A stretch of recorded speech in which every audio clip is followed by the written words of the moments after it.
Hi friends, ഇന്ന് നോക്കിയ ഭൂട്ടാനിലെ ഒരു വ്യത്യസ്തമായ ഭക്ഷണ രീതി. നമ്മൾ കറി ഉണ്ടാക്കുന്നതിന് മുമ്പ് പച്ചക്കറിയൊക്കെ മുറിച്ച് ചെറിയ കഷ്ണങ്ങളാക്കി മുറിച്ചിട്ടാണ് നമ്മൾ കഴിക്കുന്നത്.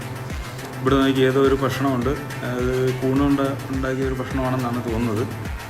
അത് കറി വെച്ചതിന് ശേഷം ഭക്ഷിക്കുന്നതിന് മുമ്പാണ് അത് പിച്ചത്തേക്ക് മുറിച്ച് കഴിക്കുന്നത്.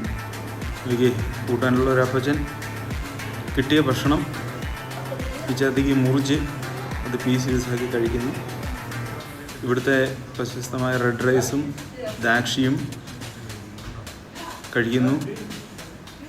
അതോടൊപ്പം കറി ഉണ്ടാക്കുന്നതിന് മുൻപ് മുറിക്കേണ്ടതായിരുന്നു. അദ്ദേഹം കറി ഉണ്ടാക്കി ഭക്ഷിക്കുന്നതിന് മുമ്പ് മുറിച്ച് കഴിക്കുന്നു. പല്ലില്ലാത്തതിൻ്റെ ഒന്നുമല്ല, പല്ലൊക്കെ ഉള്ള അപ്പച്ചനാണ്.